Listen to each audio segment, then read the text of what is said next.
Irmão Sebastião, está contigo a palavra, irmão. Tem que abrir o microfone. Tu vai fazer alguma apresentação? Aí eu compartilho aqui o rosto contigo ou não, só na fala mesmo. Pode ser na... Não entendi, Giovanni. Vai compartilhar alguma tela com os irmãos ou não? Não Tá, precisa não, não tranquilo precisa então. não. Bom, boa noite a todos. Que a graça e a paz do nosso Deus seja multiplicada em cada um de nós. Queria agradecer mais uma vez pelo convite do irmão Giovanni para eu ter a oportunidade e o privilégio de poder compartilhar este estudo com vocês. Queria agradecer também ao irmão Luiz pela oração feita por ti, irmão. E agradecer a todos vocês, meus irmãos, pela sua presença. Da mesma forma como eu mencionei na última vez, eu agradeço pela presença de vocês, porque isso significa que vocês estão se dispondo a ouvir, a querer aprender e, consequentemente, a querer praticar a vontade de Deus a partir daquilo que vocês forem aprender, né? Então, isso é louvável, de fato. Antes de iniciar o assunto em si, queria mencionar e esclarecer alguns pontos. O primeiro ponto que eu quero esclarecer é que essa série de estudos que nós vamos ter durante as próximas quartas-feiras, Deus permitindo, é sobre os presbíteros em si, claro, porém, não são os típicos assuntos que a gente estuda a respeito dos presbíteros, né? Eu imagino que todas, ou pelo menos a grande maioria das congregações, já tiveram pelo menos um estudo, um intensivo a respeito dos presbíteros. Imagino que muitos de vocês têm acesso a livros e artigos que falem a respeito dos presbíteros ou do presbitério, né? Então, o meu propósito aqui, hoje e nas próximas quartas-feiras, Deus permitindo, não é abordar esses típicos assuntos sobre os presbíteros que vocês já podem encontrar em diferentes materiais disponíveis na internet, dentro de sites feitas por irmãos em Cristo, né? Uma das fontes que eu até sugiro vocês terem em casa seria, por exemplo, os 3 volumes escritos pelo irmão Álvaro Pestana, por exemplo, né? É uma sugestão, mas não são as únicas fontes. Há muitas fontes disponíveis ali em português e, de repente, se você souber falar espanhol ou inglês, também tem materiais que falem sobre esses assuntos.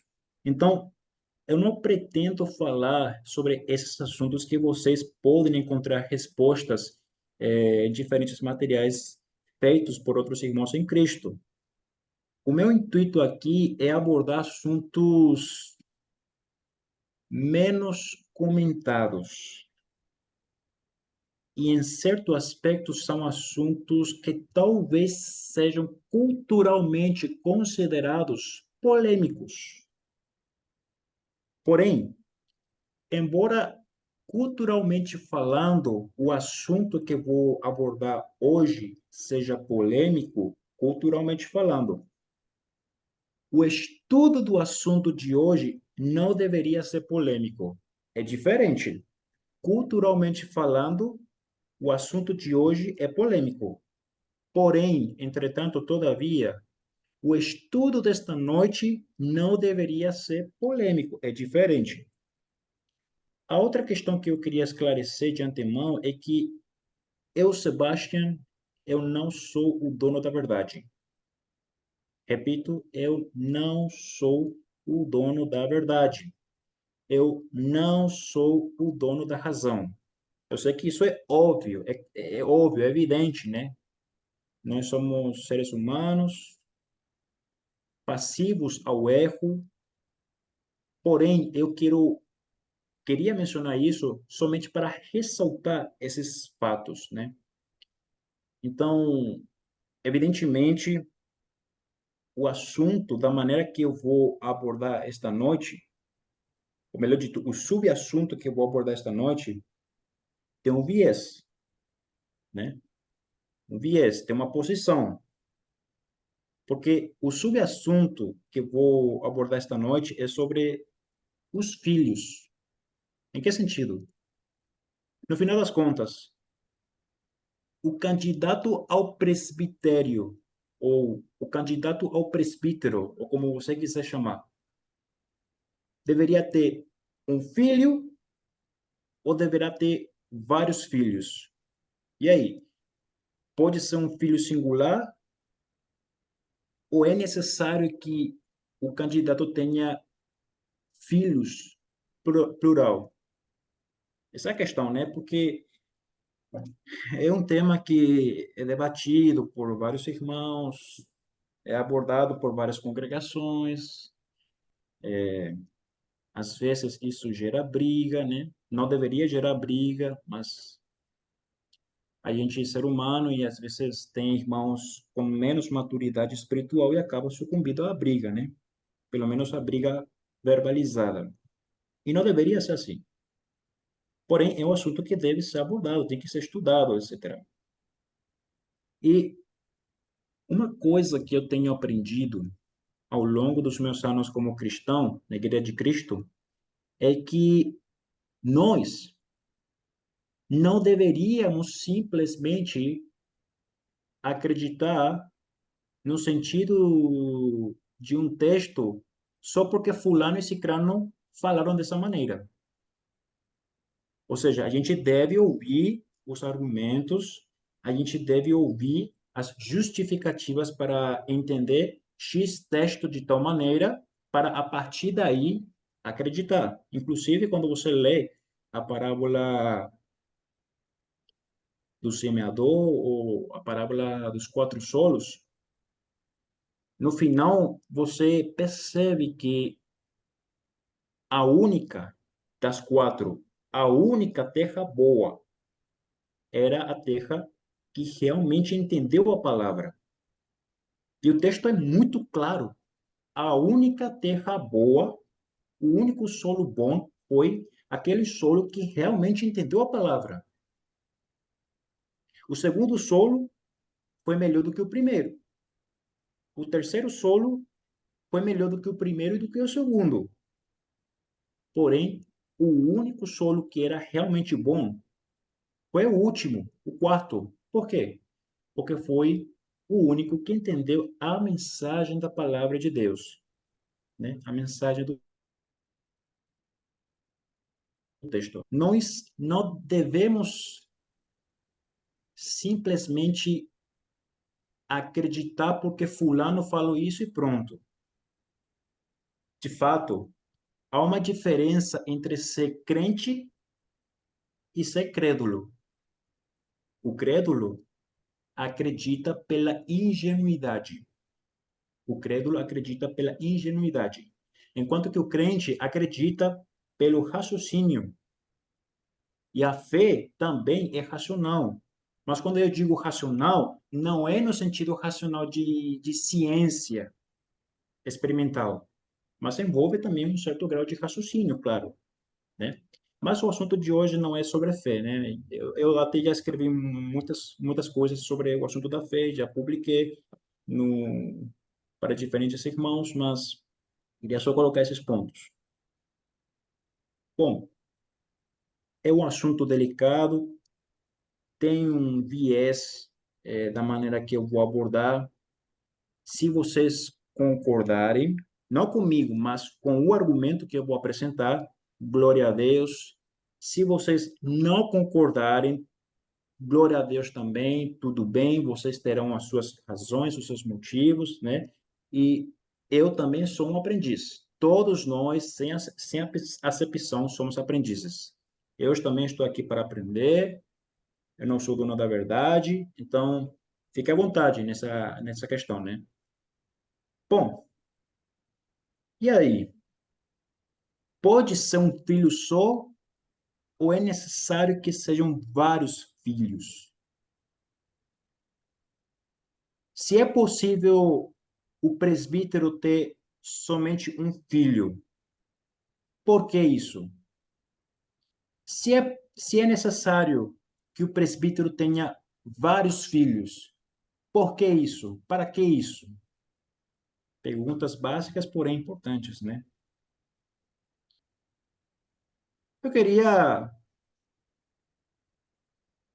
dizer logo de cara que o meu viés de entendimento no que diz respeito a esse assunto é de que tem que ser vários filhos, plural, não um, vários filhos. Eu sei que há congregações que têm presbíteros e cujos presbíteros, alguns deles só têm um filho. Tudo bem, não pretendo brigar por essa questão, mas eu devo me posicionar, eu devo escolher de que maneira eu vou entender o texto para a partir disso eu servir a Deus, né? A gente não pode simplesmente servir com falta de entendimento. A gente tem que entender a vontade de Deus, né?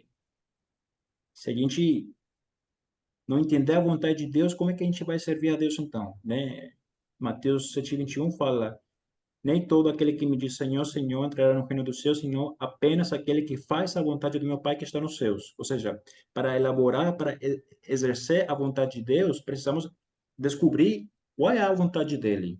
Precisamos aprender. Então a gente tem que escolher como é que vamos entender tal texto. E eu afirmo sim eh, que é uma exigência a pluralidade de filhos para cada um dos presbíteros. Mas vamos lá, vamos por parte. Primeiro eu vou apresentar alguns breves argumentos contra a afirmativa de uma pluralidade de filhos.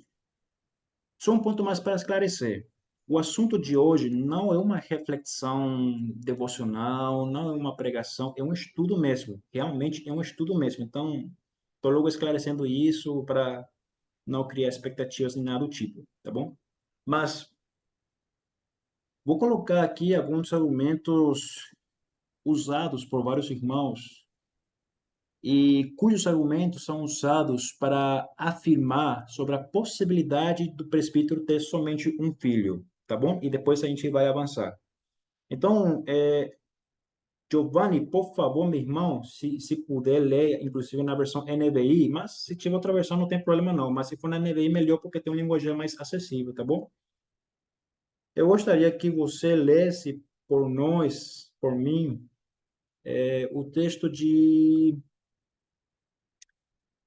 1 de Timóteo, capítulo 5, versículo 4. 1 de Timóteo, capítulo 5, versículo 4.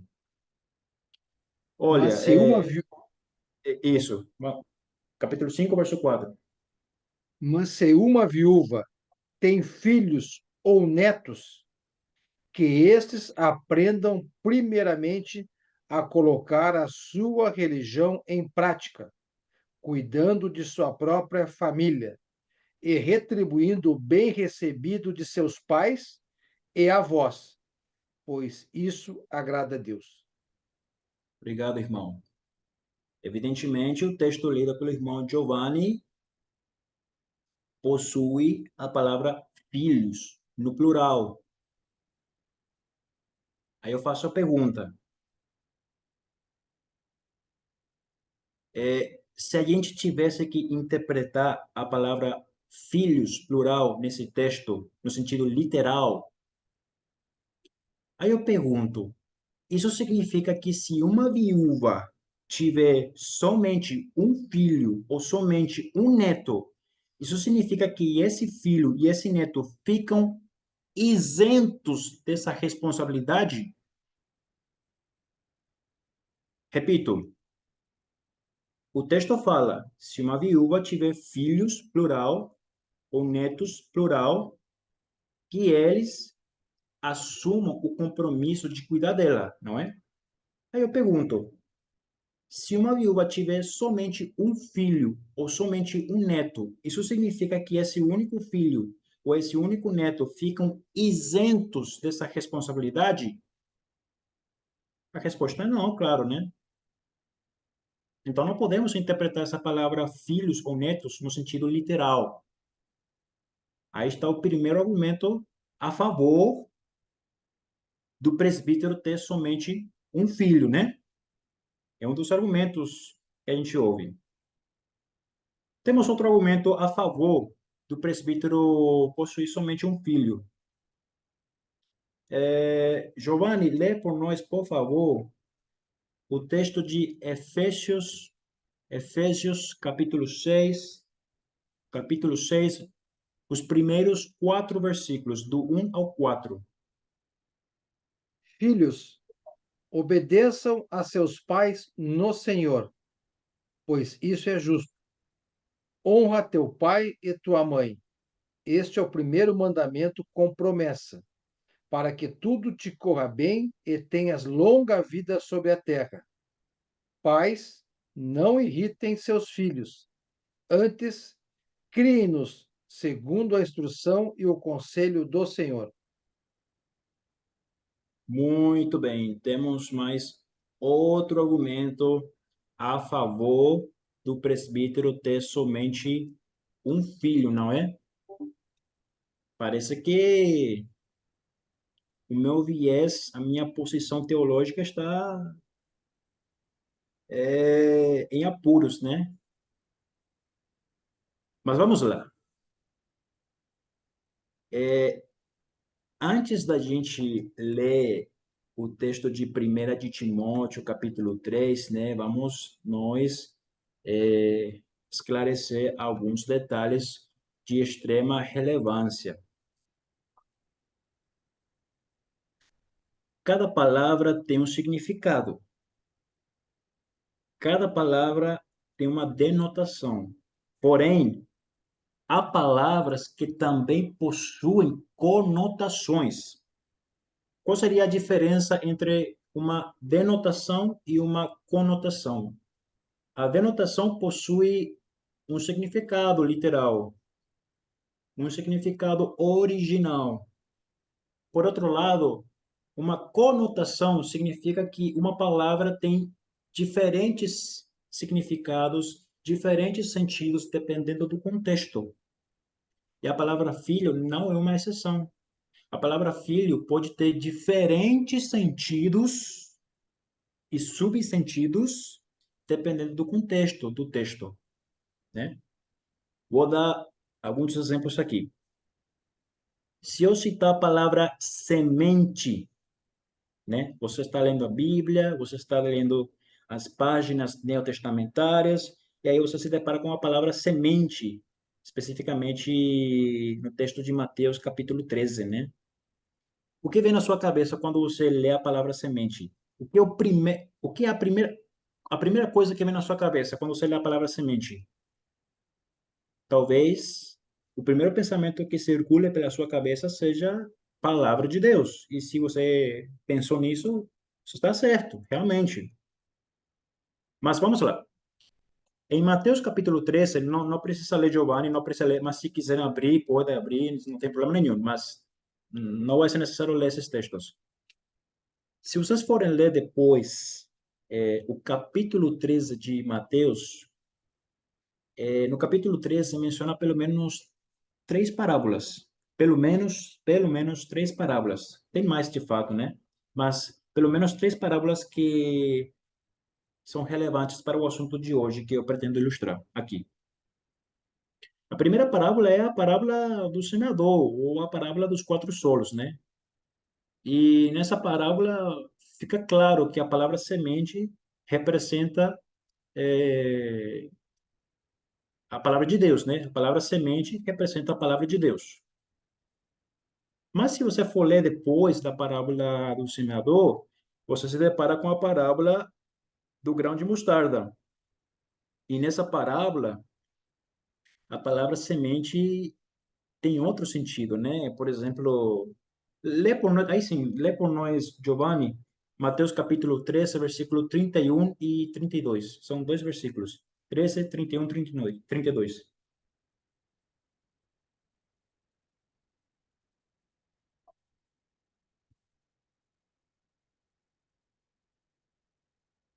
Está desligado, Giovanni.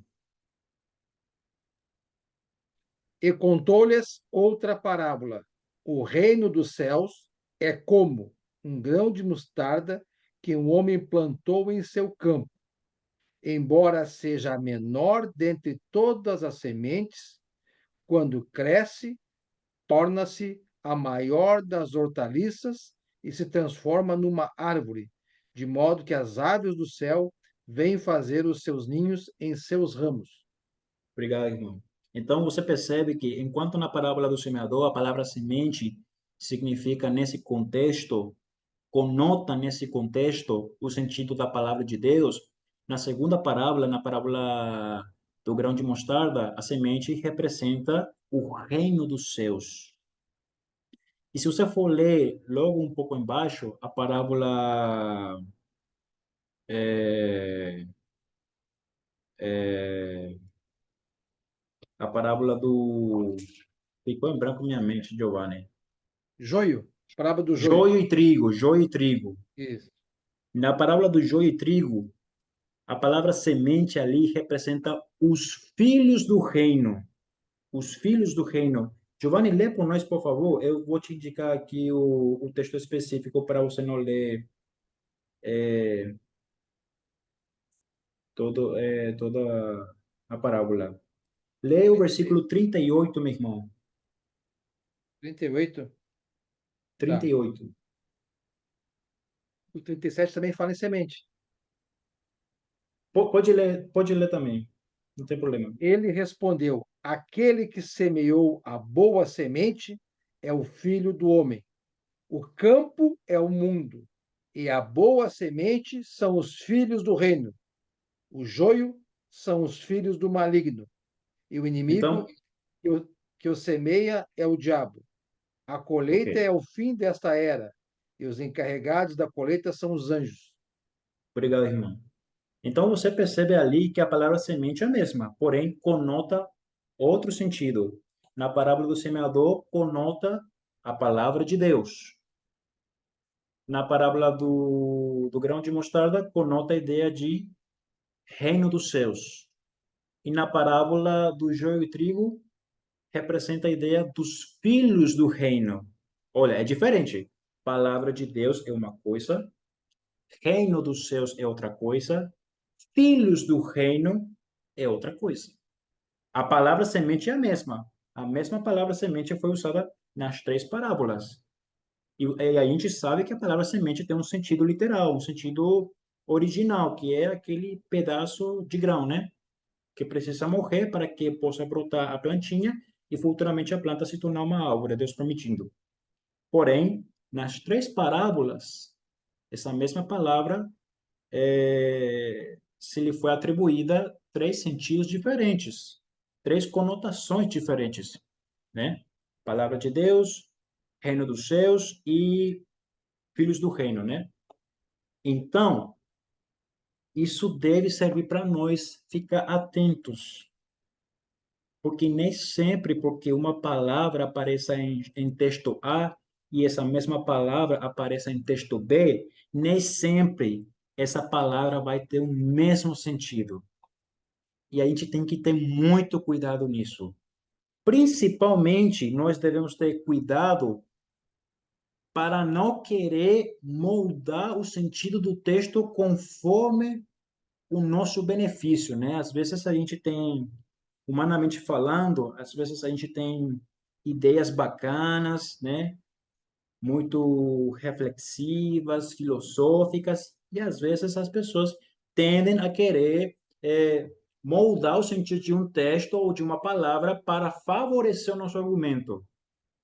Mas é aí onde nós precisamos ter muito cuidado, porque não é a palavra de Deus que deve se moldar conforme a nossa vontade, mas somos nós que devemos nos moldar conforme a palavra de Deus. É por isso que eu sempre digo, sabe o que é mais importante que o texto bíblico? Mais importante do que o texto bíblico é a mensagem do texto bíblico. É diferente. Uma coisa é falar sobre o texto bíblico. Outra coisa é falar sobre a mensagem do texto bíblico, né? Porque o texto bíblico é aquele corpo, né, que tem vários signos, né, linguísticos, mas a mensagem seria o conteúdo, a ideia que o texto quer nos repassar. Então, mais importante do que o texto bíblico é a mensagem do texto bíblico, né? Isso aplica no caso dessa ilustração que eu dei, Giovanni leu no texto de Mateus capítulo 13, né? Então, não é porque uma palavra em texto A significa uma coisa que no texto B vai significar outra coisa. Eu poderia citar outros exemplos, né? A palavra Hades. O que significa Hades? Meu irmão, vai depender do texto que você está lendo. Se você lê no texto lucano, pode ser que Hades signifique tal coisa. Se você lê no Apocalipse, aí significa outra coisa. Depende muito do contexto, né? Então, temos que ficar de olho nessa questão. É muito importante. Ainda nos aprofundando um pouquinho nessa questão de sentidos de palavras, agora focando um pouco mais na palavra filho, mas sem entrar ainda na primeira epístola para Timóteo, eu escolhi o texto de Mateus, o livro de Mateus, e eu indaguei naqueles textos onde a palavra filho ou filhos, independente de ser singular ou plural, aparece. São, são várias referências, né? Em Mateus são aproximadamente 100 para cima, mais ou menos, dependendo da versão que você lê também, né? Mas eu fiz aqui um pequeno esboço, selecionei algumas referências dentro do livro de Mateus, onde aparece a palavra filho ou filhos, porém com diferentes sentidos. Somente não coloquei o sentido literal biológico, porque isso fica evidente, né? Qual seria a denotação? Não confunda com conotação. Qual seria a denotação? Qual seria o significado literal original da palavra filho? Descendente biológico. Filho, singular, descendente biológico. Daí tudo bem, esse seria o sentido literal original. Porém, quando você lê Mateus, a palavra filho ou filhos, em diferentes contextos, tem diferentes sentidos. Eu fiz aqui um pequeno esboço, mas não vamos ler todos esses textos porque vai ocupar muito espaço, né? Mas vamos ler alguns, por exemplo. É, Aqui no esboço eu coloquei vários sentidos figurativos da palavra filho. Por exemplo, tem o sentido figurativo metafórico, de metáfora, tem o sentido figurativo metafórico, tem o sentido figurativo metafísico ou espiritual, tem o sentido semifigurativo, ou seja, não é literal, mas tampouco é figurativo, é semifigurativo. Tem o sentido de figurativo simbólico, tem o sentido figurativo afetivo e tem o sentido genérico. E tem mais, inclusive, mas eu só cito aqui algumas referências, e tudo isso dentro do livro de Mateus, olha só. Por exemplo, todo mundo aqui concorda que Jesus nunca teve filhos, né? Nem filho, nem filhos, né? Nem filho, nem filha, nem filhos, nem filhas, né? Jesus não casou, morreu sendo solteiro, etc, né? Todo mundo aqui concorda isso. Agora, Giovanni, por favor, lê para a gente dois textos que estão no mesmo capítulo, de fato. Capítulo 9 de Mateus. Lê primeiro o versículo 2 e depois pula para o versículo 22. Alguns homens trouxeram-lhe um paralítico, deitado em sua maca. Vendo a fé que eles tinham, Jesus disse ao paralítico: Tenha bom ânimo, filho, os seus pecados estão perdoados. 22 agora. Voltando-se, Jesus a viu e disse: Ânimo, filha, a sua fé a curou. E desde aquele instante, a mulher ficou curada. Ok. Em ambos os casos, Jesus usa a palavra filho e filha. Só que a gente sabe, Jesus morreu solteiro. Ele nunca teve uma esposa, nunca teve uma prole literal, uma prole biológica, né? No entanto, Jesus chama de um filho e a outra chama de filha, no sentido figurativo afetivo. Figurativo significa tudo aquilo que se desvia do sentido literal original da palavra. Repito, a palavra figurativo significa tudo aquilo que se desvia do sentido original literal da palavra. Então, são dois textos figurativos, ou seja, melhor dito, são duas palavras usadas de maneira figurativa, afetiva, né? Jesus chama filho para um e filha para outra, no sentido afetivo, né? Não no sentido biológico, claro. Então, fica claro aqui que é, é possível usar a palavra filho fora do seu sentido literal, original. Podemos ler também alguns outros exemplos que também é importante ressaltar. Giovanni, lê por nós, aqui são vários textos, mas vale super a pena, Giovanni, super a pena vale. Lê, por favor, Mateus capítulo 2, versículo 18. Depois eu vou citar outros textos aqui. Vamos ler exemplos do que seria uma palavra usada no sentido figurativo metafórico, né? Mateus Mateus 2, 18. 2,18. Ouviu-se uma voz em Ramá, choro e grande lamentação. É Raquel que chora por seus filhos e recusa ser consolada, porque já não existem. Ok, é uma metáfora, esse trecho, né, usado. O trecho dessa passagem veterotestamentária que está inserida dentro desse versículo neotestamentário foi usado de maneira metafórica, né? Ok?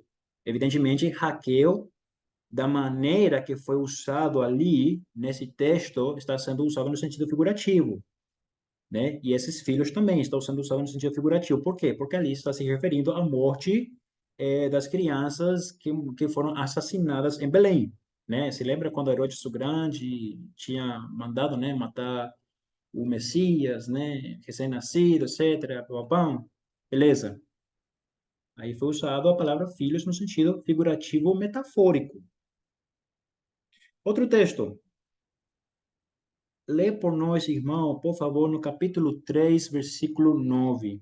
Meu irmão, se eu pudesse ler, eu lia por você, meu irmão. Desculpe aí, Não, mas... tá sendo o maior prazer que eu estou aprendendo junto aí. Ok. Tá ótimo para mim. Não pensem que vocês podem dizer a si mesmos: Abraão é nosso pai, pois eu lhes digo que destas pedras Deus pode fazer surgir filhos a Abraão. Eu acho que esse texto fica muito mais evidente, né? De que foi usado no sentido figurativo ou metafórico, né? Não estava sendo literal em Deus... Claro, bom, Deus tem poder realmente para transformar a pedra em ser humano. No final das contas, a gente foi criado do barro, né? Pelo menos da maneira que eu entendo é assim, né? Mas, evidentemente, o texto foi usado no sentido metafórico, né? Figurativo metafórico. Outro texto, irmão. Capítulo 11, versículo 38. 11, 38. Deus 11, 28, talvez? Não, 38. 11? Mateus 11? Mateus 11, Não, 38. Deixa eu conferir aqui. não, Não, não tem? não. 12, deixa eu ver se é 12. É, Também não é o 12. deixa eu ver aqui. O 27, Busca talvez? 13:38 talvez. 13:38. É porque eu escrevi sem óculos e aí está o risco. Treze Não, trinta e também não, oito. não fala em filho. Ó, talvez o 27? Não. Hum, O trinta e deixa eu oito ver aqui. fala: Então alguns dos fariseus e mestres da lei lhe disseram: Mestre, queremos ver um sinal miraculoso por ti. Não, não é esse. Esse é Esse é o onze de trinta e oito, Jonas. né? É. Ah, desculpa, o 11 está falando? 11 Onze não trinta e tem. oito. 11:38 não tem. 12:38 não tem. 13, talvez? Tenta aí, por favor. 13:38. 13, deixa eu ver aqui. Esse sim, fala. 13:30. 13, Mateus 13, capítulo 13, versículo 38. O Ok. campo é o mundo, e a boa semente são os filhos do reino. Os joios são os filhos do maligno, e o Pronto, inimigo que era semeia é o 13. diabo. É o 13. Filhos do reino. Como assim? Filhos do reino. Se você parar para pensar, é literal ou figurativo? Porque o sentido literal original da palavra filho é o quê? Descendente biológico de alguém, né? Descendente biológico de alguém. Filhos do reino, como assim? Se reino não é pessoa, reino é o quê? É um lugar, é uma ideia, né? Como que pode ser interpretado no sentido literal? Claro que tem seu sentido, né? Mas evidentemente dentro de um contexto figurativo metafórico, né? Que é transmitir uma ideia ali. Tem mais dois textos mateanos, Giovanni. Os dois Quais? estão no capítulo 23, tá bom? Os dois estão no capítulo 23. Versículos? 15 e depois o 37. Mas lê primeiro o 15 e eu explico. Ai de vocês, mestres da lei e fariseus, hipócritas, por que percorrem terra e mar para fazer um convertido, e quando conseguem, vocês o tornam duas vezes mais filho do inferno do que de vocês. Olha só, filho do inferno. Filho do inferno. De novo, o sentido literal de filho é descendente biológico. Então, como assim filho do reino? Evidentemente, no sentido figurativo, né? É no sentido de que alguém merece ir para o inferno, basicamente, né? Então, não podemos entender filho como significa no sentido literal. É metafórico. E o versículo 37, Giovanni. Jerusalém, Jerusalém, você que mata os profetas e apedreja os que lhes são enviados. Quantas vezes eu quis reunir os seus filhos como uma galinha reúne os seus pintinhos debaixo das suas asas, mas vocês não quiseram. Evidentemente, de novo, filhos foi usado no sentido figurativo metafórico, porque ali representa a ideia de cidadãos da cidade de Jerusalém, né? E tenho outros exemplos aqui, eu tenho muitos exemplos aqui, só que não vou não vou fazer cansar o irmão Giovanni, são muitos exemplos. Uhum. Mas assim, eu queria só apresentar alguns desses exemplos, porque de novo, é possível que uma palavra, além do seu sentido literal original, possua várias, não somente uma, mas várias formas de entender, né? Da maneira que a palavra semente, nessas três parábolas, tinha três sentidos diferentes, né? A palavra filho ou filhos, no texto de Mateus, também tem vários sentidos, né? A gente sabe que Jesus é o Filho de Deus, o Filho do Pai, beleza? Mas quando, por exemplo, aparece em Mateus, Filho do Homem, essa frase em si, filho do homem, representa mais um título, né? Carrega mais esse sentido de título, né? Não vou abordar muito esse assunto porque não é o assunto de hoje, mas o ponto é, você percebe que realmente a palavra filho pode ser usada de diferentes sentidos. E quando a gente lê a primeira epístola paulina para Timóteo, realmente, a palavra filho aparece em diversos textos, em diversas passagens, com diferentes sentidos, né? Então, eu quis abordar esses aspectos, né, usando o texto mateano como referência, para a gente consolidar uma base, né? Então, bem no início eu tinha, o Giovanni tinha lido, né, o 1 Timóteo, capítulo 5 verso 4 e Efésios, capítulo 6 versos 1 ao 4, né? E nesses textos nós temos visto que, evidentemente, né, a palavra filhos, plural, foi usada realmente no sentido genérico, né? Foi usada no sentido genérico. Realmente não dá para interpretar nessas duas passagens como se fosse no sentido literal, né? Pelo contexto, realmente deve ser entendido de maneira figurativa, né? No sentido genérico, de fato, né? Nesses dois textos. Mas vamos lá. Temos consolidado até aqui a ideia de que uma palavra pode ter uma multiplicidade de sentidos diferentes, fugindo do seu sentido original literal, né? Até aqui tudo bem. A palavra filho tampouco é exceção na regra, né? Bom, agora sim, vamos nos adentrar a primeira epístola paulina para Timóteo, né? Em 1 Timóteo, uma carta que possui 6 capítulos, né? 6 capítulos, e ali aparece várias vezes a palavra filho, com diferentes sentidos também, né?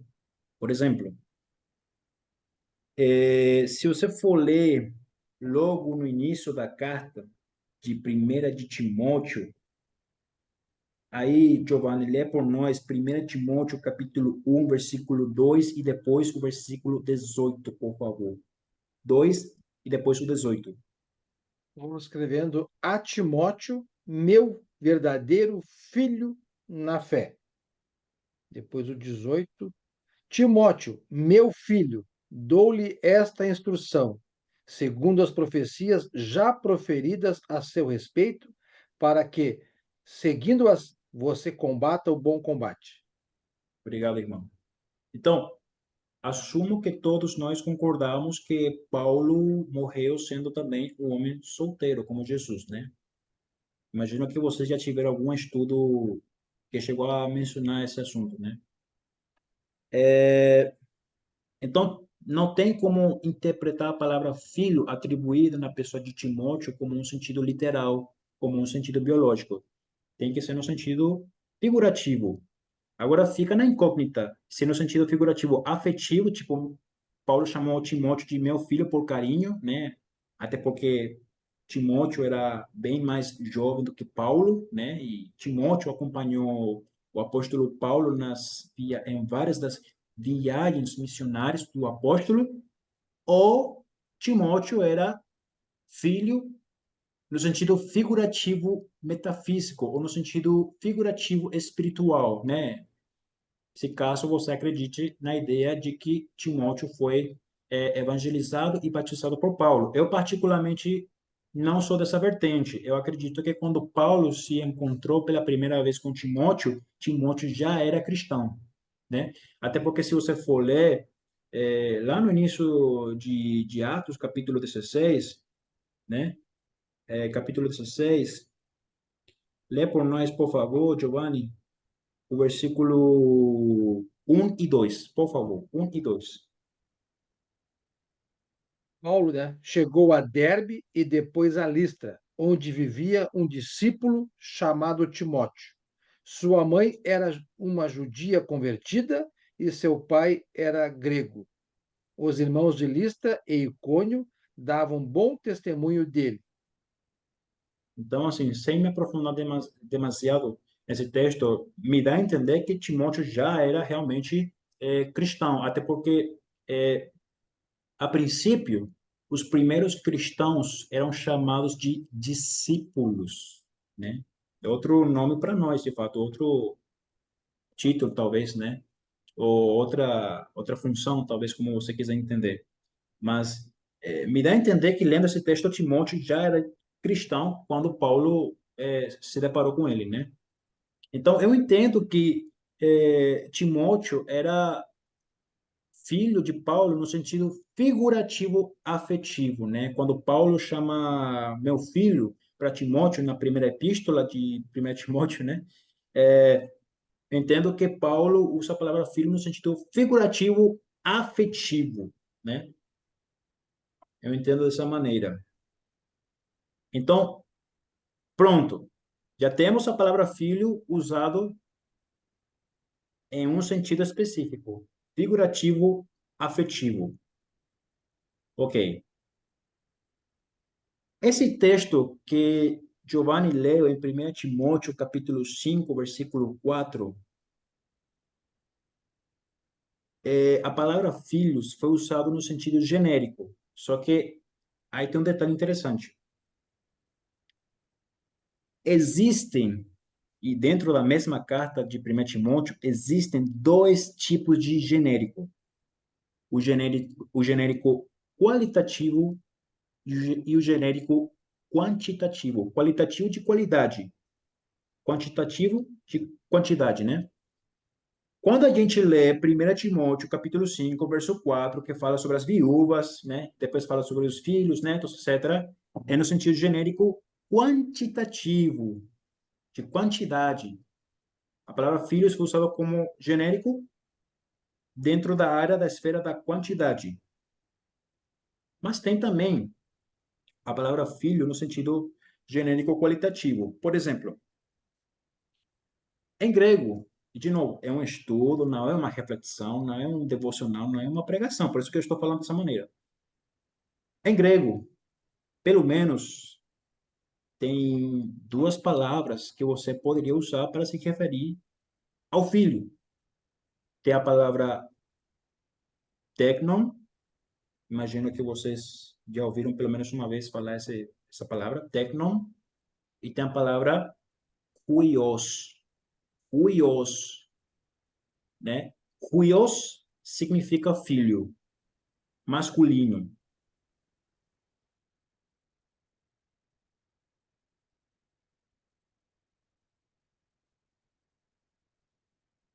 Acho que trancou o Sebastião, né? Ou foi eu que trancou? O Tia Mary, foi o Sebastião. Vamos ver Travou. vamos ver se ele volta. A aula está muito boa, bem didática mesmo, bem interessante. Aprendendo bastante aqui. Acho que voltou, voltou. Voltou. Tu voltou nos dois nomes gregos de filhos aí. Ok, vou Pode. voltar aí. Em grego, pelo menos, tem duas palavras para filho: huios e teknon.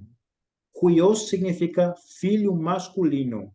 E geralmente, não quer dizer que sempre, mas geralmente, huios é usado para a pessoa de Jesus, né? Quando fala filho de Deus, geralmente, huios aparece, filho masculino. Teknon também significa filho, só que teknon é uma palavra neutra. Em que sentido? Sabe quando eu digo Deus quer que todos os... Melhor dizendo, sabe quando a Bíblia diz Deus quer que todos os homens sejam salvos? A palavra homens inclui as mulheres, né? Porque ali é usado no sentido neutro, no sentido genérico, abrangindo masculino e feminino, né? Pois bem, teknon tem essa mesma natureza. Teknon pode significar tanto filho masculino quanto filho feminino. É neutro nesse aspecto. Então, aí está a diferença entre teknon e huios. Huios significa filho masculino. Teknon significa filho no sentido neutro, inclui homem e mulher.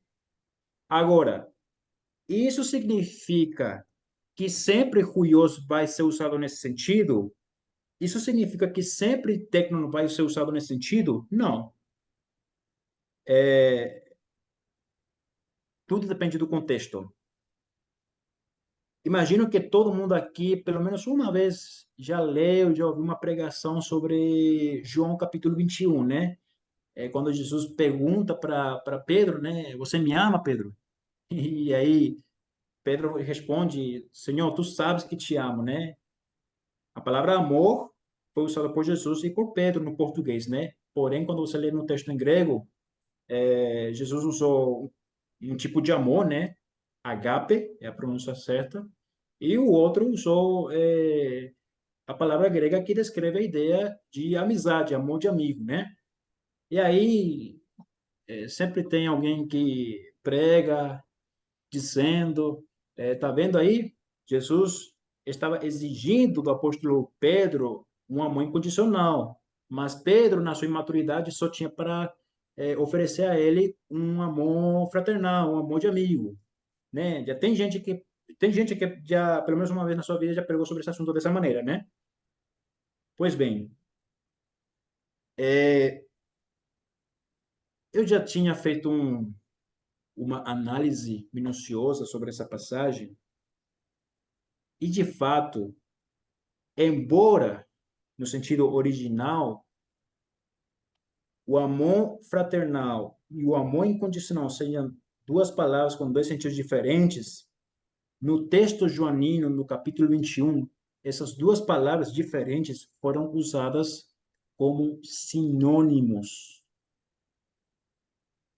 Ou seja, o motivo pelo qual o escritor do livro usou uma palavra para Jesus e outra palavra para Pedro foi somente por motivo estilístico. E tem toda uma explicação para isso.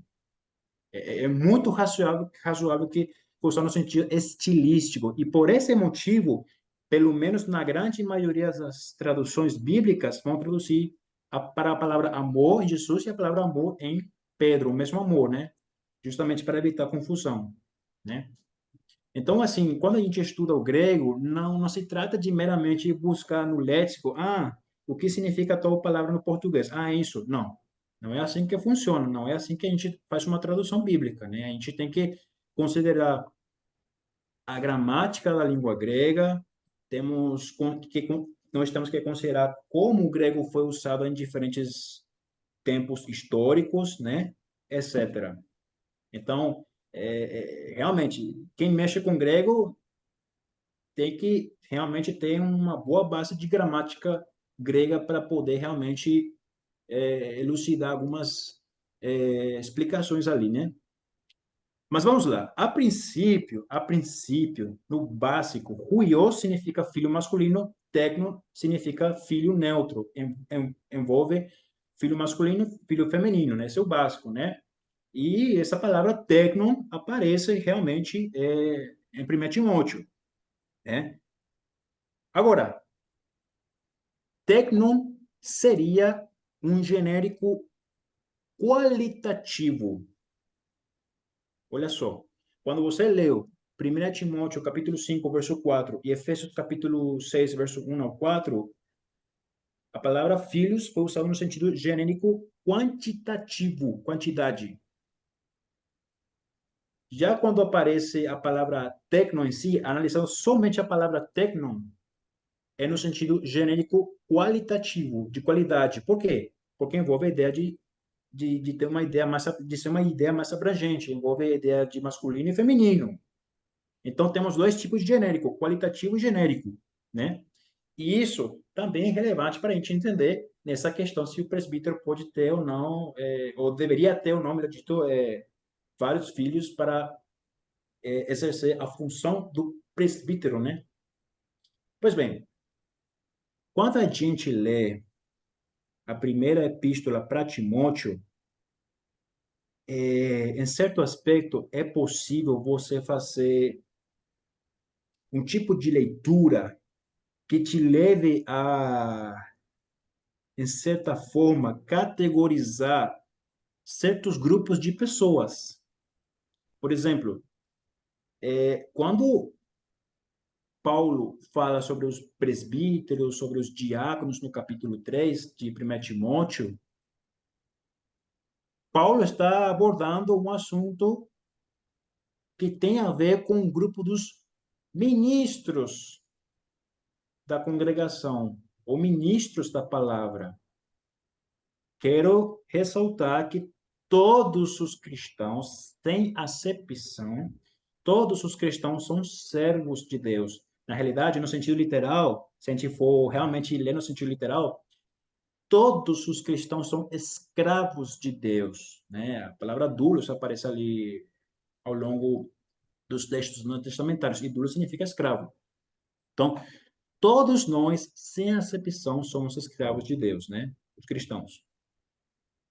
Mas, de maneira assim específica, usando um linguajar mais específico, em 1 Timóteo, pelo menos a grosso modo, nós temos dois tipos de grupos na congregação: o grupo dos ministros da palavra e o grupo social. E isso acontece em cada congregação, de fato. Mas, repito, todos os membros são servos, escravos de Deus.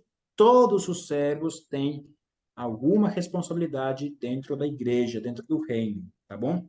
mas só como uma forma de categorizar, na congregação tem o grupo dos ministros e o grupo social da congregação.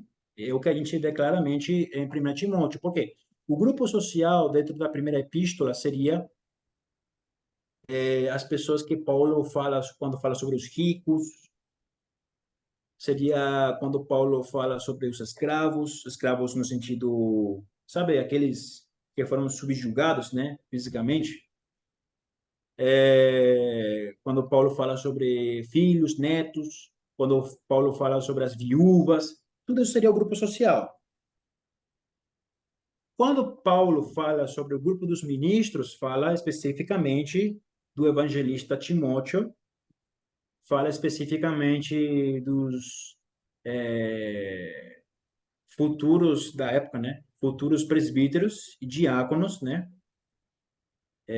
Não quer dizer que essas pessoas que desempenham uma função ministerial da palavra não estejam inseridas dentro do grupo social. Claro que sim. Mas de maneira metódica, né? A gente tem que ter um método, de maneira metódica, sistematizada.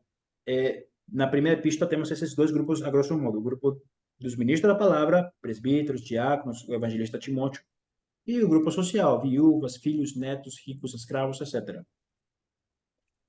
Aí, isso é muito interessante, meus irmãos, porque quando Paulo vai falar a respeito do grupo dos ministros da palavra, Paulo vai usar um linguajar, e quando Paulo vai abordar a respeito do grupo social da congregação, Paulo vai usar outro linguajar. O idioma é o mesmo, o grego, mas a forma de se expressar é diferente. Por exemplo, Giovanni, hoje em dia você é um policial aposentado, né? Correto. Então, se o irmão ainda estivesse exercendo a sua função de policial e estivesse uniformado, eu provavelmente, principalmente se eu não conhecesse o irmão, eu provavelmente ia, assim, né, ficar assim, não com medo, mas com temor, né, com muito respeito, né. Claro, a gente tem que respeitar todo ser humano, mas humanamente falando, acredito que qualquer um de nós, quando vai se dirigir a um policial, principalmente já uniformado, tem esse respeito, né? Por conta da autoridade que o policial tem, né? Então, se eu for falar com um policial uniformado, eu vou me expressar de uma maneira. Mas se eu vou falar com minha esposa, eu vou me expressar de outra maneira. Se eu for falar com uma criança, eu vou me expressar de outra maneira. Se eu vou falar com meu vovô, vou me expressar também de outra maneira, né? Inclusive, em 1 Timóteo capítulo 5, Giovanni, 1 Timóteo capítulo 5, olha só o que diz ali. Lê, por favor, por nós, os versículos 1 e 2. Olha o que Paulo recomenda para Timóteo, sugere para ele. Não repreenda asperamente o homem idoso, mas exorte-o como se ele fosse seu pai. Trate os jovens como a irmãos, as mulheres idosas como a mães, e as moças como a irmãs, com toda a pureza. Muito bem. Então você percebe ali que se você vai se dirigir a um jovem, trate ele como irmão. A uma jovem, trate ela como uma irmã. A uma senhora como mãe. A um senhor como um pai. Ou seja, são quatro maneiras diferentes de você se dirigir a alguém. Então Paulo aqui já está nos dando um aval sobre aquilo que eu estou falando, né? Paulo realmente está falando isso, né? Então, dependendo da pessoa com quem você for falar, você vai escolher uma maneira de se expressar.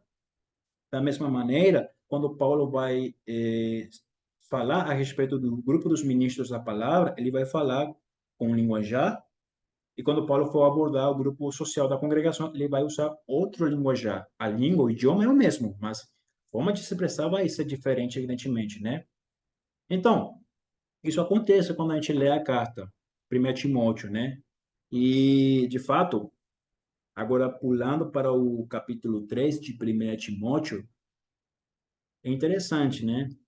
Eu peço que vocês considerem todos os pontos que eu citei ao longo do estudo desta noite. Sabe por quê? Porque vamos lá. Por um lado, quando Giovanni leu 1 Timóteo, capítulo 1, versículo 2 e versículo 18, a palavra filho ali foi usada no sentido de figurativo afetivo. Por outro lado, no grego aparece a palavra tekna, que seria o plural da palavra teknon. E tekna é plural e é usado no sentido figurativo, ou melhor dito, no sentido genérico qualitativo, porque é neutro, envolve masculino e feminino.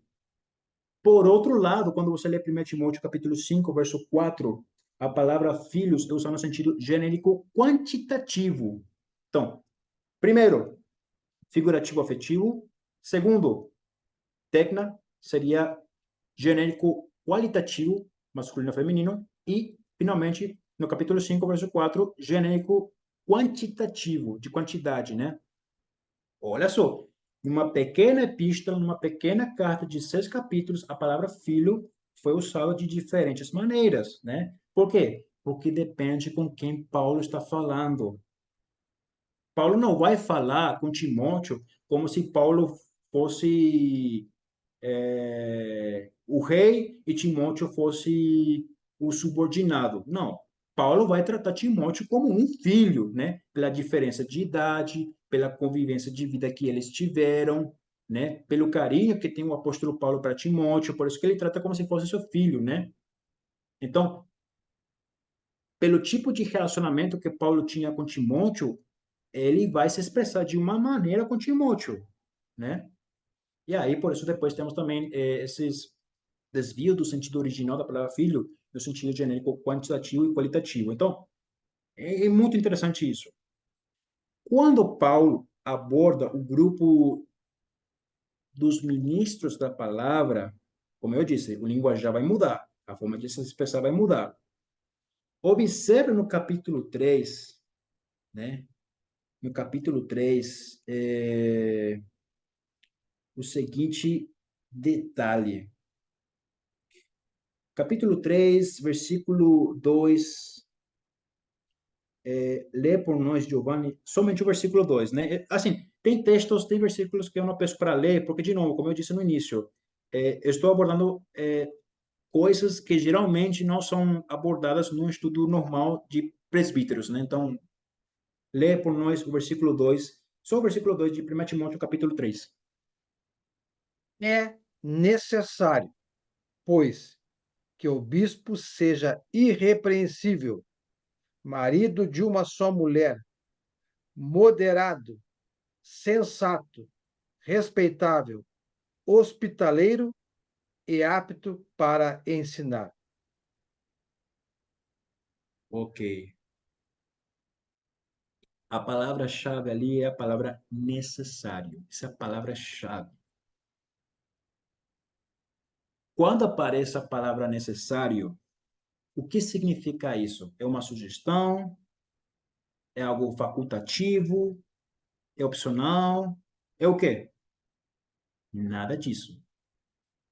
Quando aparece a palavra necessário, não é facultativo, não é opcional, não é uma sugestão. Você não tem alternativa. Quando é necessário, significa que há um dever,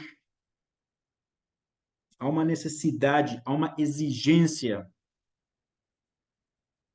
É algo indispensável. Ou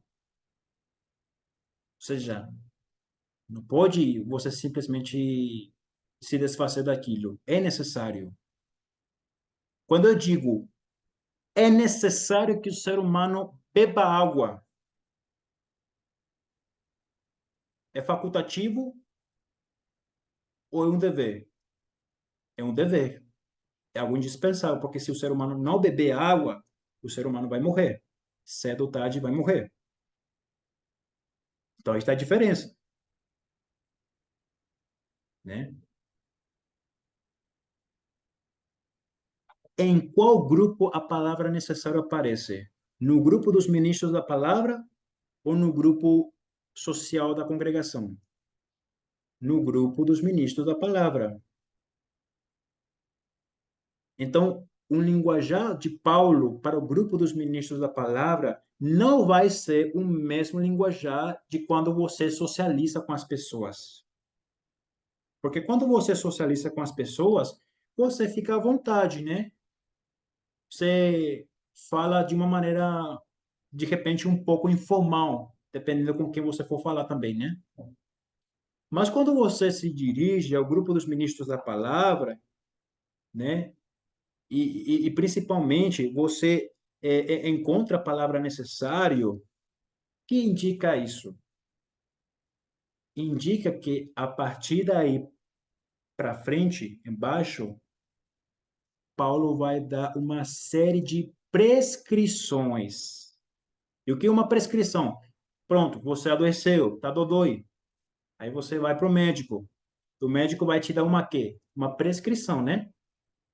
Aí o médico vai prescrever para Sebastian comprar dipirona. Beleza? O médico me prescreveu uma dipirona. Eu não vou comprar no mercantil suco de goiaba ao invés de comprar dipirona, né? Eu vou comprar o dipirona, porque foi o que me prescreveu o médico. Eu não posso interpretar a prescrição do médico, o dipirona, como se fosse qualquer outra coisa. É no sentido literal. Prescrição sempre é entendido no sentido literal, né? Se o médico me receitar, me der como prescrição paracetamol, eu não vou trocar o paracetamol por dipirona. É paracetamol que eu preciso consumir. O médico me receitou isso. Então, isso é muito interessante, porque quando você lê essa epístola de 6 capítulos, você pode categorizar em dois grupos, o grupo dos ministros da palavra e o grupo social da congregação. E quando Paulo fala para o grupo dos ministros, ele vai falar de uma forma, e quando Paulo fala a respeito do grupo social da congregação, ele vai se expressar de outra maneira. Quando Paulo fala a respeito do grupo dos ministros da palavra, ele vai falar num sentido mais prescritivo. E a partir da palavra necessário, que não é opcional, que não é uma sugestão, o que vem embaixo é uma série de prescrições ou normas. A palavra filhos aparece dentro dessa lista de prescrições. E filhos, tecna, é genérico qualitativo, né? Mas podemos também interpretar dentro desse contexto como genérico quantitativo, como acontece no capítulo 5? Não. Por quê? Tecna, no capítulo 5, é no sentido genérico quantitativo. E está dentro do grupo social da congregação. E no capítulo 3, a mesma palavra está dentro do contexto do grupo dos ministros da palavra, dentro de um contexto de prescrições. Embora, então, essa palavra no grupo dos ministros da palavra seja um genérico qualitativo, deve ser entendido como um plural definitivo, um plural literal, porque é uma prescrição. E isso faz até sentido, porque, vamos lá, quando um pai, Giovanni, não sei se você é pai, Giovanni, né?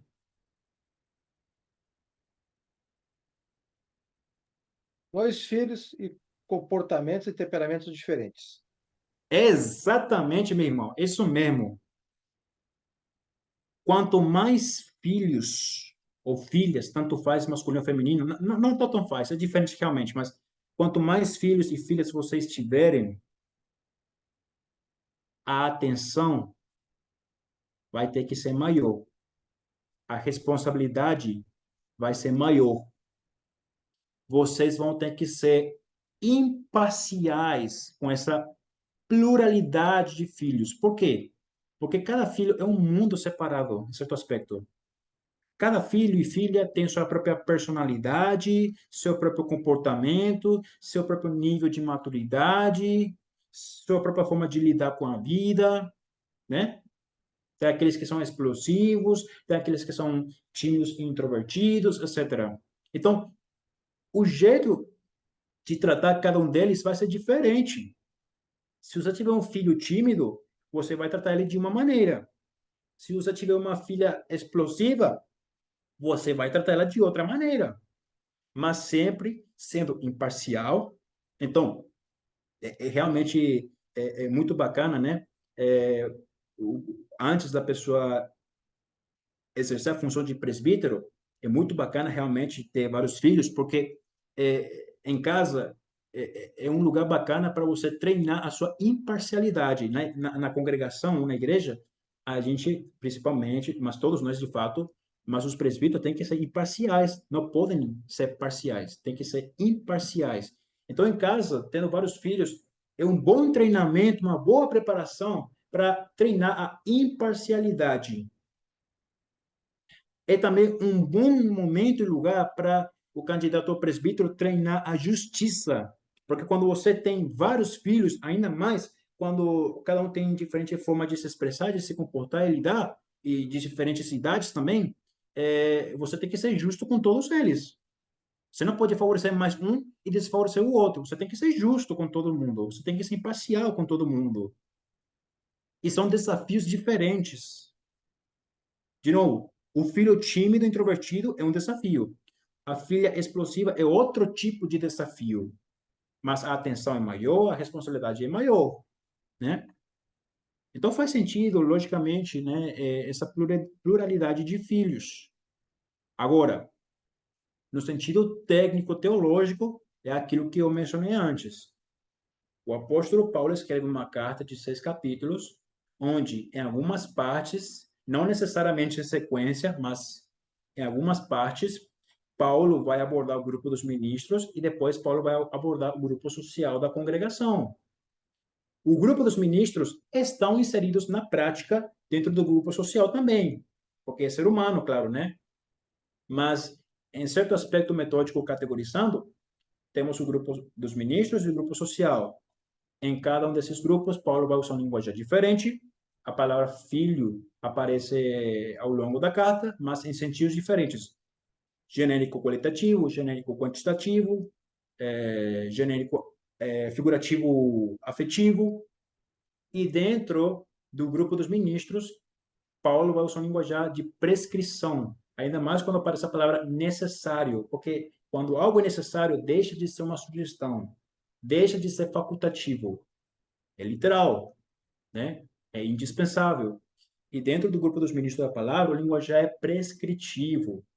Então, embora tecna seja genérico qualitativo por natureza, dentro do contexto, não é genérico quantitativo. Repito, no capítulo 3 de 1 Timóteo, onde Paulo aborda o grupo dos ministros da palavra, tecna, por natureza, é um genérico qualitativo, porém, não é um genérico quantitativo, porque está dentro de um grupo de lista de prescrições, é uma prescrição. E quando o médico te prescreve um medicamento, você busca esse medicamento, não outra coisa, né? Então, basicamente, né, sem mais me estender, seria esse o motivo pelo qual eu acredito, entendo particularmente que nós devamos entender filhos no plural em 1 Timóteo capítulo 3.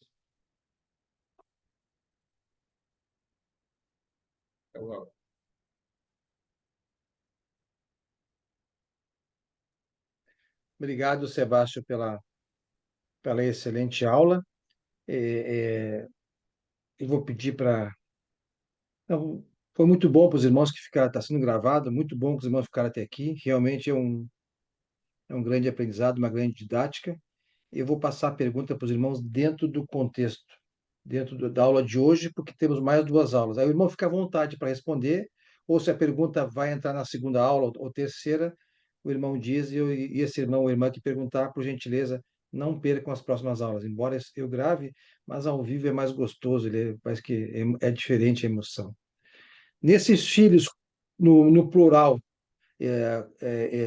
onde a exigência é necessária, é um pré-requisito, esses filhos do plural, tanto pode ser, o gênero está indiferente, né? Pode ser homem ou mulher, mas filhos, né? Sim, sim.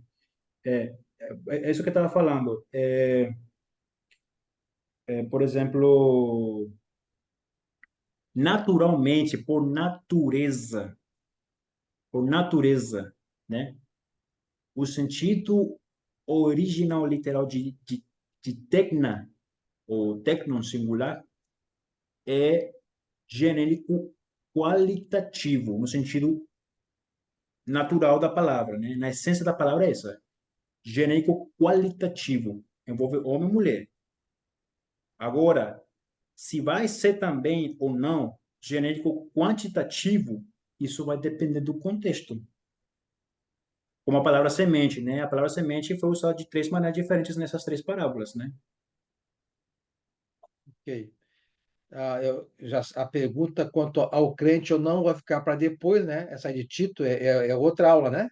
Essa é outra aula, esse é Tá, outro assunto então já, outro assunto. já não, deixo essa pergunta para depois, tá? Da minha parte seria isso. Algum irmão ou irmã, alguma pergunta referente à aula de hoje? Só um Ó, último esclarecimento antes de ouvir as perguntas. De novo,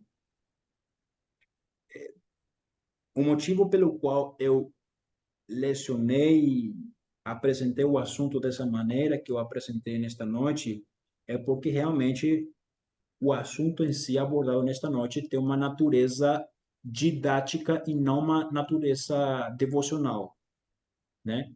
Realmente foi um estudo mesmo hoje, né? Já nas outras quartas-feiras, Deus permitindo, vai ser mais tranquilo nesse aspecto. não, foi excelente, irmão, excelente. O tempo é tranquilo para quem é tranquilo. Algum irmão ou irmã, alguma pergunta, comentário? Seus irmãos, Mas o presbítero vai precisar ter filhos, né? Não, não, Para ser presbítero. não entendi. Pode repetir? Ficou um pouco baixo para mim. Para ele ser um bispo ou presbítero, vai precisar ter mais de um filho. Sim, pela, pelo que eu entendo, baseado na explicação que eu dei, realmente tem que ser mais de um filho, baseado nessa linha de raciocínio. Porque assim, meu irmão, é o seguinte, a gente não pode, ou pelo menos a gente não deveria afirmar A ou B simplesmente por achismo. Se a gente afirma A, tem que ter um argumento para isso. Se a gente afirma B, tem que ter um argumento lógico, bíblico para isso, né? Então, pelos motivos que eu apresentei na lição desta noite, eu entendo que tem que ser plural, pelo menos dois. É, Plural, a partir de dois, né? Então, obrigado. eu vejo como a diferença pela tua aula de hoje, irmão, do 1 Timóteo, capítulo 5 versículos ali, 3, onde fala em filhos quantitativo, e no 3 agora, 3 filhos é o 3 4 três. Três, quatro. 3 4 também é o qualitativo. O quantitativo, os dois são quantitativos, mas o 3 quando ele fala para bispos e para os ministros, a palavra-chave é necessário, não tem opção. É, Lá no 5 lá, viúvas com filhos, só tem um, tem a opção desse um só, então atender. Só tem um, atende um só. Essa que em, havia a diferença, correto? em outras palavras, no capítulo 3 verso 4 filhos é usado como genérico qualitativo, mas não quantitativo. Já no capítulo 5 verso 4 é usado no sentido genérico qualitativo e genérico quantitativo, nos dois. Capítulo 5 verso 4 tem os dois genéricos, qualitativo e quantitativo. No capítulo 3 verso 4 é usado somente no sentido qualitativo. E E a presbítero pode ter quantidade, filhas mulheres e filho homem também? Pode ter junto, filhas mulheres e homem? Baseado no registro bíblico, aparentemente, baseado no que a Bíblia nos apresenta, não tem problema nenhum se tiver duas filhas. Aparentemente, não. Filhas Porque homens. Tecna envolve masculino e feminino.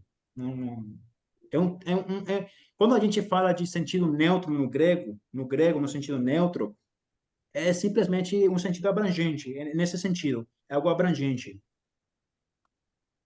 Uhum. Então, entendi. alguma dúvida, pergunta, comentário? Podemos encerrar, irmãos? Uhum. Calor.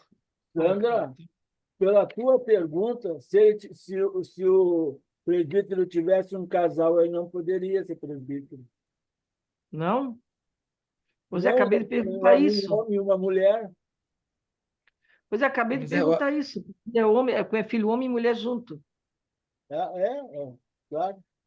Pode, assim, eu estou dizendo baseado nessas evidências da própria passagem, eu entendo que tanto faz se for homem e mulher, dois homens ou duas mulheres, não importa, não importa.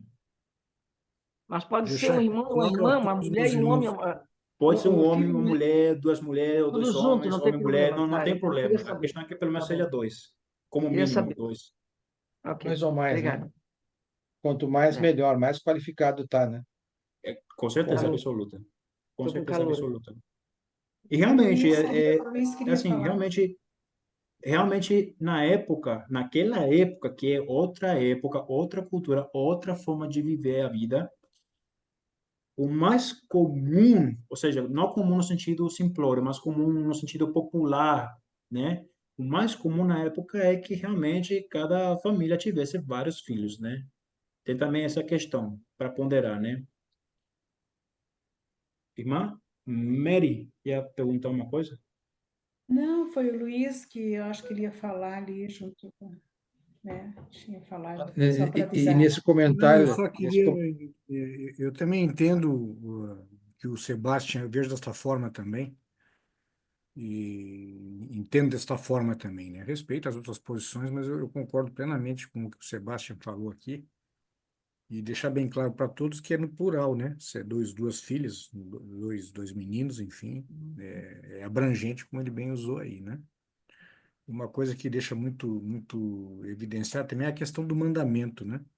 Ou seja, é necessário, né?